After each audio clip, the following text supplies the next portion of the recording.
Tigray government and TPLF are in trouble. Will they comply with the orders of National Election Board of Ethiopia? Welcome to the channel. Thank you for watching. Two main stories. First one is from Tigray, where Tigray government will have to comply with the orders of Nebe. Secondly, an important development in the US about Ethiopia. Ethiopian state media, Ethiopian Embassy in the US are showing this development as if it's a sign of closeness between Ethiopia and US. We were hoping, not hoping, we were expecting that under Trump, US Eritrea relations will improve. But it seems that maybe Ethiopia is still more important for the US than Eritrea. Let's start from Tigray, where we know that Getachew Reda, former president of Tigray, who's now working as state minister on East Africa affairs, as advisor to the prime minister, formed a new political party called Tigray Democratic Solidarity, TDS. Nebe issued initial registration certificate to the party a few days ago, and National Election Board of Ethiopia asked the party to fulfill other requirements. One of the requirements is that the party should have 10,000 members, I think, and it should hold a party congress in the presence of Nebe observers, and then Nebe will grant full registration to the party.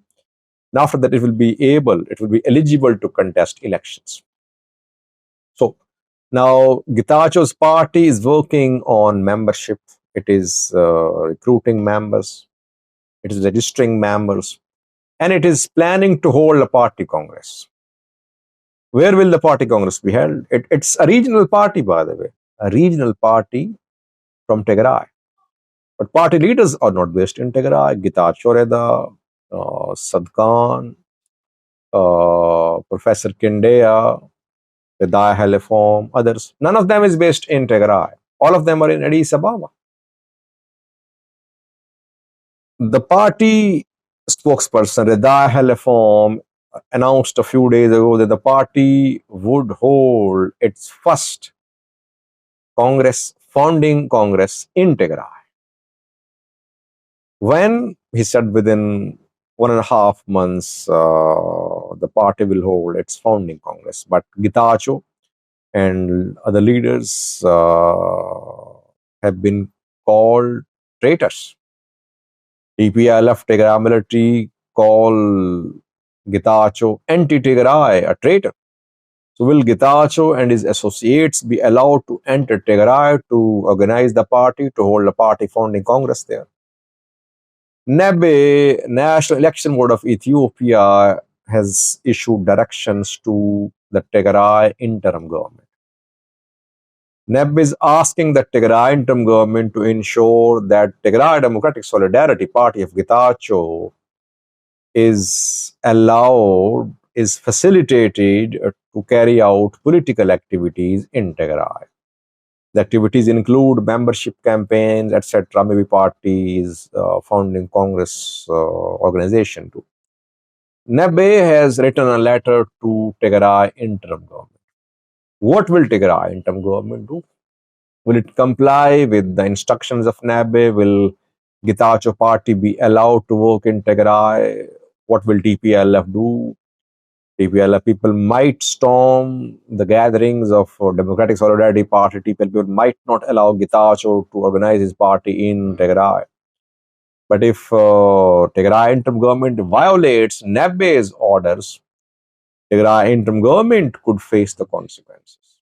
Where are they in trouble now? TPLF wants restoration of its status, but instead of getting restoration of status, federal government wants democratic solidarity to be established, to be strengthened in Tigray. So in coming days, we'll see how far the Tigray government cooperates with Solidarity Party of Getachew in Tigray.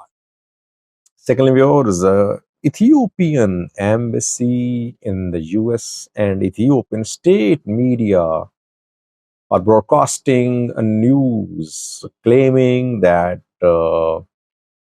US President, US Secretary of State welcomed Ethiopian Ambassador, uh, showing the importance of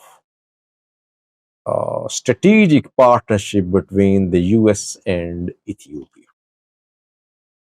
Binal Fendualam is the new Ethiopian ambassador to the US. He was appointed as the ambassador a few months ago. I did a video on that, I remember. But we never saw him submitting his credentials to the president. Whenever ambassadors are appointed to a country, they visit the president. They submit their credentials to the president. This is what happens. It's a formality. So we did not see Ndwalam meet with the new president Donald Trump, though he was appointed as the ambassador a few months ago, I think. Today, Ethiopian Embassy in the US, Ethiopian state media published pictures of the Ethiopian ambassador with Donald Trump, the US president, and Marco Rubio, the US Secretary of State. The Ethiopian ambassador was formally welcomed. He wrote comments in guest book there. He met with Donald Trump, the American president. He met with Marco Rubio, the US Secretary of State. Question of yours is, was it a formal ceremony which is held in the honor of all the ambassadors? Whenever they take charge, they submit the credentials to the president, they sign the guest book, they write comments, they leave. Or was there more to it? Well, I have seen pictures. Firstly, why did Ndwalam take so long to meet with the president? I mean, he should have met several months ago when he was appointed as the ambassador. And when did he meet with the president? Did he meet yesterday, 2 days ago, 3 days ago? Because Donald Trump is very busy these days, keeping in view Iran-Israel war. He cut short his participation in an important summit in Canada. He returned to the country. He's in Situation Room. He's holding National Security Council meetings. So he took time out for Ethiopian ambassador. Why?